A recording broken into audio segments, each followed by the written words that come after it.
BJP শাসিত রাজ্যে বাংলার পরিযায়ী শ্রমিকের খুন। পেটের টানে কাজ করতে গিয়েছিলেন বিজেপি শাসিত রাজ্যে রাজস্থানে, আর সেখানেই বাংলার একজন পরিযায়ী শ্রমিককে কয়েকজন মিলে মারধর করা হয় বলে অভিযোগ পরিবারের।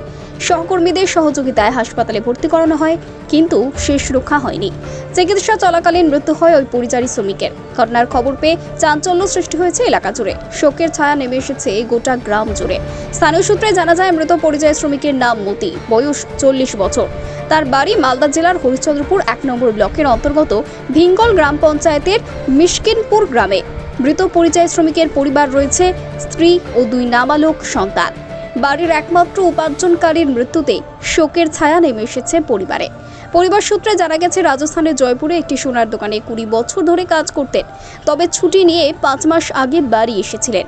তারপর সে আবার সোনার দোকানে কাজে যোগদান করে। গত আগস্ট মাসের 28 তারিখে দোকানের খাওয়ার রুমে ওই পরিযায়ী শ্রমিককে কয়েকজন মিলে মারধর করে বলে অভিযোগ পরিবারের। সহকর্মীদের সহযোগিতায় হাসপাতালে ভর্তি করা হয়। হাসপাতালে চিকিৎসা চলাকালীন শুক্রবার দিন সকালে তার মৃত্যু হয়। মৃত পরিযায়ী শ্রমিকের স্ত্রী রসনা খাতুন বলেন, একমাত্র আয়ের উৎস ছিল স্বামী, আর আজ সে নেই। ছোট ছোট 2 ছেলেকে নিয়ে কিভাবে চলবে সংসার? সরকারের কাছে আবেদন করছি, আমার স্বামীকে যারা মারধর করে হত্যা করেছে তাদের যেন কঠোর শাস্তি হয়। মুখ্যমন্ত্রীর কাছে সাহায্য আবেদন করছি। মিশকিনপুর গ্রামের গ্রাম পঞ্চায়েতের সদস্য এর প্রতিনিধি খায়রুল আলম বলেন, দীর্ঘ 20 বছর ধরে রাজস্থানের জয়পুরে এক সোনার দোকানে কাজ করতেন মতি। খাওয়ার রুমে মতিকে মারধর করে বলে শুনতে পাই আমরা। তারপর ওখানে থাকা আমাদের গ্রামের শ্রমিকেরা মিলে মতিকে হাসপাতালে ভর্তি করে এবং চিকিৎসা চলাকালীন তার মৃত্যু হয়। পরিযায়ী শ্রমিকের মৃত্যুর খবর পেয়ে ওই পরিবারের সাথে দেখা করতে যান পশ্চিমবঙ্গ সরকারের প্রতিমন্ত্রী তাজমুল হোসেন। তিনি বলেন, বিজেপি শাসিত রাজ্যে বাংলার মানুষদের ঘৃণার চোখে তাকায়, তাই একের পর এক বাংলার পরিযায়ী শ্রমিকের মৃত্যুর ঘটনা ঘটেছে। তবে আমরা ওই পরিযায়ী শ্রমিকের পরিবারের পাশে রয়েছি। বলছে কি এই আইনের আমি শেষ, তুমি বললাম কি শেষ কেন?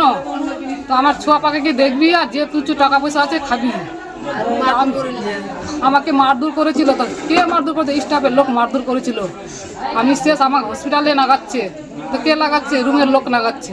খেতে গেছে, ওই খাওয়ার রুমে গিয়ে ওকে আক্রোশ বসতে ঝগড়া হয়েছিল। ঝগড়ার কারণে ওকে আক্রোশ বসতে ওকে চড়া হয়ে সবাই হয়তো কয়েকজন মিলে হয়তো মারধর করেছে। সে ওই কেন মারধর করলো কি জানতে পারছে? ওদের সাথে তর্কাতর্কি হয়েছিল। একই স্টাফ একই দোকানে থাকে, কোনো কারণবশত তর্কাতর্কি হয়েছিল। এইটুকু এই বাড়ির লোকের কাছ থেকে আমি ইনফরমেশন পেলাম। ওর ভাইয়ের সাথে কন্ট্যাক্ট করে ওইটুকুই খবর পেলাম। উনি যেহেতু ম্যানেজার, ওনাকে ওই কথাটাই বলেছিল। তারপরে এখনও যখন সকালে শুনলাম নাকি যে ওই অপারেশন হওয়ার পর সকালে নাকি আর রিকভারি হয়নি, ডেথ হলো। যখন ওর বাড়িতে এসে পৌঁছালাম, ওখানকার ওর ভাই বললো যে না, মানে এখন ডেথ হলো, নাকি ডেথ হয়েছে।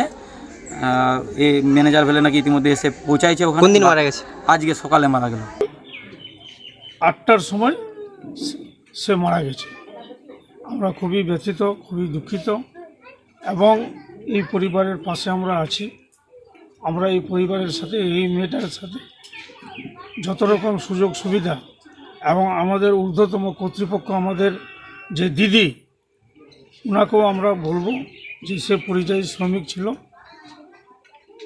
পেটের দায়ে সে রাজস্থানে কাজ করত। আজকে মারা গেছে।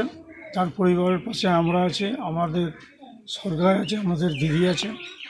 আমি কথা দিচ্ছি যে এই পরিবারের সাথে আমরা থাকবো।